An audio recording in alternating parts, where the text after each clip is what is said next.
It's me TP Shamim. Welcome to all to Shamim Sparks. Shamim Sparks in the മറ്റൊരു spoken Hindi എപ്പിസോഡിലേക്ക് എല്ലാവർക്കും ഹാർദവമായ സ്വാഗതം.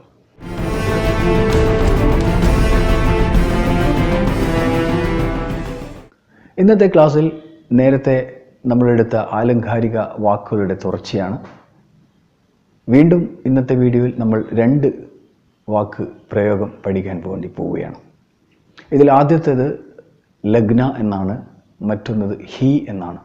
ഇവിടെ ലഗ്ന എന്ന് പറഞ്ഞു കഴിഞ്ഞാൽ നമ്മൾ നേരത്തെ ഒരു ലഗ്ന പഠിച്ചിരുന്നു, തുടങ്ങുക എന്നുള്ള അർത്ഥത്തിൽ. പഠനേ ലഗ്ന, പഠിക്കാൻ തുടങ്ങുക, ആനേ ലഗ്ന, വരാൻ തുടങ്ങുക, ഇങ്ങനെയുള്ള ലഗ്ന നമ്മൾ പഠിച്ചു. ആ ലഗ്നയുമായി യാതൊരു ബന്ധവുമില്ല. അത് സാഹചര്യം അനുസരിച്ച് നമുക്ക് മനസ്സിലാവുന്നതാണ്. ഇപ്പോൾ ഇംഗ്ലീഷിൽ വെൽ എന്ന് പറഞ്ഞാൽ നന്നായി എന്നുള്ള അർത്ഥമുണ്ട്, വെൽ എന്ന് പറഞ്ഞാൽ കിണർ എന്നുള്ള അർത്ഥവും. ഇപ്പോൾ ബോർവെൽ എന്ന് പറഞ്ഞാൽ കുഴൽ കിണർ എന്നാണ് അർത്ഥം. അതേപോലെ വെൽ ഡൺ ബോയ് എന്ന് പറഞ്ഞാൽ നന്നായി ചെയ്തു എന്നാണ് അർത്ഥം. അതേപോലെ ഇത് നമുക്ക് ഓരോ സാഹചര്യത്തിനനുസരിച്ച് മനസ്സിലാകുന്നതാണ്. അപ്പോൾ ഇവിടെ ലഗ്ന പല രീതികളിലും പല അർത്ഥങ്ങളിലും ഉപയോഗിക്കുന്നുണ്ട്. നമുക്ക് നോക്കാം ഏതൊക്കെ രീതിയിലാണ് ലഗ്ന, ഏതൊക്കെ വാക്കുകളോടൊപ്പമാണ് അത് അർത്ഥം എത്രത്തോളം വ്യത്യാസമായി വരുന്നുണ്ട് എന്നൊക്കെ നമുക്ക് പരിശോധിച്ച് നോക്കാം. ആദ്യം നമ്മുടെ തോന്നുക എന്ന അർത്ഥത്തിലുള്ള ഒരു ലഗ്നയാണ് എടുക്കുന്നത്. അച്ഛാ ലഗ്ന, നന്നായി തോന്നുക. ബുരാ ലഗ്ന, ചീത്തയായി തോന്നുക. അപ്പോൾ ഒരു ആൻസർ നമുക്ക് പറയാം. ഈ പേന വളരെ നല്ലതായി തോന്നുന്നു. ഏ കലം ബഹുത് അച്ചി ലഗ്തി ഹെ. അവൻ്റെ സ്വഭാവം ചീത്തയായി തോന്നുന്നു. ഉസ്കാ സ്വഭാവ് ബുരാ ലഗ്താ ഹെ. അതേപോലെ ഇനി മുറിവേൽക്കുക എന്നുള്ള അർത്ഥമാണെങ്കിൽ ചോഡ് ലഗ്ന എന്ന് പറയാം. അതേപോലെ മുറിവേൽപ്പിക്കുക എന്ന് പറഞ്ഞാൽ ചോഡ് ലഗാന. അത് നമ്മൾ നേരത്തെ കോസറ്റീവ് പ്രേരക ക്രിയ പഠിച്ചിട്ടുണ്ട്. വീണപ്പോൾ കുട്ടിയുടെ കയ്യിൽ മുറിവേറ്റു. ഗിർത്തെ സമയ ബച്ചേക്ക് ഹാത്ത് മേ ചോഡ് ലഗി. അതേപോലെ രാമ കുട്ടിയുടെ കയ്യിൽ മുറിവേൽപ്പിച്ചു. രാമുവിനെ ബച്ചേക്ക് ഹാത്ത് മേ ചോഡ് ലഗായി. ഇനി വെടികൊള്ളുക എന്നർത്ഥത്തിലും വെടി വെക്കുക എന്നുള്ള അർത്ഥത്തിലും വരുന്നുണ്ട്. ഇപ്പോൾ ഗോലി ലഗ്ന എന്ന് പറഞ്ഞു കഴിഞ്ഞാൽ വെടികൊള്ളുക, ഗോലി ലഗാന എന്ന് പറഞ്ഞാൽ വെടിവെക്കുകയാണ്. അപ്പോൾ ഒരു എക്സാമ്പിൾ എന്ന് പറഞ്ഞാൽ പുലിയുടെ തലയിൽ തന്നെ വെടിയേറ്റു. ചീതയ്ക്ക് സിർ പർ ഹി ഗോലി ലഗ് ഗൈ. അതേപോലെ തന്നെ നാഥുറാം ഗോഡ്സെ ഗാന്ധിജിയെ വെടിവെച്ചു. നാഥുറാം ഗോഡ്സെനെ ഗാന്ധിജി പർ ഗോലി ലഗായി. നമ്മൾ സിനിമയിലൊക്കെ ഇത് കേട്ടിട്ടുണ്ടാവും ചിലപ്പോൾ, ഗോലി ലഗായി എന്ന് പറഞ്ഞാൽ വെടിവെക്കുക. ഇനി നമ്മൾ പുരട്ടുക എന്നുള്ള അർത്ഥം അല്ലെങ്കിൽ പോഷുക എന്നുള്ള അർത്ഥത്തിലും വരുന്നുണ്ട് ലഗ്ന. തേൽ ലഗ്ന, തേൽ എന്ന് പറഞ്ഞാൽ എണ്ണ എന്നാണ്. ഇപ്പോൾ ഒരു എക്സാമ്പിൾ, ഓണ ദിവസം എല്ലാവരും അതിരാവിലെ എണ്ണ തേച്ച് കുളിക്കുന്നു. ഓണം കെ ദിൻ സബ് ലോഗ് ബഡേ സബേരെ തേൽ ലഗാക്കർ സ്നാൻ കർത്തേ ഹെ. അതേപോലെ തീ പിടിക്കുക എന്നുള്ള അർത്ഥത്തിൽ ആഗ് ലഗ്ന എന്നാണ് പറയുക. തീ പിടിപ്പിക്കുക എന്ന് പറയുമ്പോൾ ആഗ് ലഗാന. ഇപ്പം വേലുക്കി, ഇപ്പം വേലുവിൻ്റെ കുടിലിന് തീ പിടിച്ചു എന്ന് പറയണമെങ്കിൽ വേലുക്കി ജോപ്പടിക്കോ ആഗ് ലഗ് ഗൈ. അതേപോലെ തന്നെ ആരോ വേലുവിൻ്റെ കുടിലിന് തീ വെച്ചു. കിസിനെ വേലുക്കി ജോപ്പടിക്കോ ആഗ് ലഗായി. അതേപോലെ തന്നെ നമ്മുടെ പണം ചെലവാക്കുക, അതുപോലെ ചെലവായിപ്പിക്കുക എന്നുള്ള അർത്ഥത്തിൽ വരുന്നുണ്ട്. റുബയ ലഗ്ന, റുബയ ലഖാന.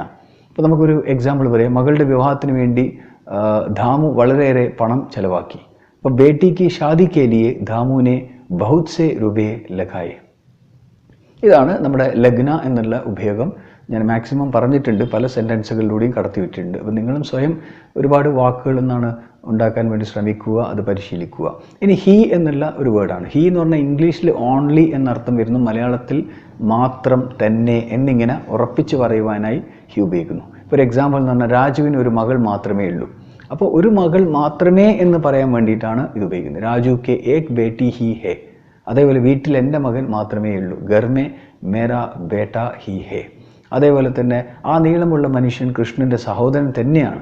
വോ ലംബ ആത്മി കൃഷ്ണ ക ബായി ഹി ഹേ. അദ്ദേഹത്തിൻ്റെ തന്നെ ആണ് എന്നുള്ള ഉറപ്പിച്ച് പറയാൻ വേണ്ടിയിട്ടാണ് നമ്മൾ ഉപയോഗിക്കുന്നത്. അതേപോലെ നീ തന്നെയാണ് എന്നോട് പറഞ്ഞത്. തൂ ഹി മുസ്സെ ബോലാ ഥാ. തൂ ഹി, നീ തന്നെയാണ്. അതേപോലെ ഞാൻ നിന്നോട് തന്നെയാണ് പറയുന്നത്. May തുംസെ he കഹ്താ ഹൂം. ഇങ്ങനെ നമ്മൾ ഉപയോഗിക്കുന്നു. അതേപോലെ ഈ ഹി എന്നുള്ള സാധനം നമ്മുടെ സർവനാമത്തിനോടൊപ്പം വരുമ്പോൾ, ക്രിയാവിശേഷങ്ങളോടൊപ്പം ചേരുമ്പോൾ ഉണ്ടാകുന്ന മാറ്റം എങ്ങനെയാണെന്ന് പറഞ്ഞാൽ, എ എന്ന് പറയുമ്പോൾ എ എന്ന് പറഞ്ഞാൽ ഇവൻ, ഇവൾ, ഇത്, ഈ എന്നാണ്. അപ്പോൾ എ പ്ലസ് ഇ എന്ന് പറഞ്ഞാൽ എഹി. അപ്പോൾ ഇവൻ തന്നെ, ഇവൾ തന്നെ എന്ന രീതിയിൽ നമ്മൾ പറയും. അതേപോലെ വോ പ്ലസ് ഹി എന്ന് പറയുമ്പോൾ വഹി. അപ്പോൾ നമ്മുടെ യഹി എന്ന് പറയും, യഹി എന്ന് പറയും. അതേപോലെ വയ്യെ, അവൻ തന്നെ, അവൻ തന്നെയാണ്. അതേപോലെ തന്നെ അബ് പ്ലസ് ഹി എന്ന് പറഞ്ഞാൽ അബി എന്ന് പറയും. അതേപോലെ തന്നെ തും പ്ലസ് ഹി എന്ന് പറഞ്ഞാൽ തുമി, ഹം പ്ലസ് ഹി ഹമി, അതേപോലെ യഹാം പ്ലസ് ഹി എന്ന് പറഞ്ഞാൽ യഹി, അതേപോലെ വഹാം പ്ലസ് ഹി എന്ന് പറഞ്ഞാൽ വഹി, അവിടെ തന്നെ. അത് യഹാം പ്ലസ് ഹി എന്ന് പറഞ്ഞാൽ യഹാം എന്ന് പറഞ്ഞാൽ ഇവിടെ, ഇവിടെ തന്നെ, അവിടെ തന്നെ. അതേപോലെ തന്നെ കഹാ ഹി എന്ന് പറഞ്ഞാൽ കഹി, കഹി എന്ന് പറഞ്ഞാൽ എവിടെയോ, എവിടെയോ നമ്മൾ പറയില്ലേ എവിടെയോ പോയിട്ടുണ്ട് അവൻ. അപ്പോൾ ആ രൂപത്തിലൊക്കെ നമ്മളെന്താണ് ഈ ഒരു പ്രയോഗം ഉപയോഗിക്കുന്നുണ്ട്. ഇതൊക്കെ നമ്മളെന്താണ് ഉപയോഗിച്ചു കഴിഞ്ഞാൽ ഹിന്ദിയുടെ ഭാഷ നമ്മുടെ ഒരു ഭാഷാ പണ്ഡിതൻ എന്ന ലെവലിലേക്ക് പോലും എത്തുന്ന രൂപത്തിലുള്ള എല്ലാ ഒരുവിധ ഒട്ടുമിക്ക പ്രയോഗങ്ങളും ഇവിടെ പഠിപ്പിക്കുന്നുണ്ട്. ഇത് നിങ്ങൾക്ക് സംസാര ഭാഷയ്ക്ക് വേണ്ടിയുള്ളത് മാത്രം പഠിച്ചാൽ ബാക്കിയുള്ളത് നിങ്ങൾക്ക് ഒരു പ്ലസ് പോയിൻ്റ് ആയിട്ടും നിങ്ങൾക്ക് വെക്കാൻ സാധിക്കുന്നതാണ്. So anyway, thank you very much for listening to my class and nice talking to you. Have a nice day. Take care and goodbye.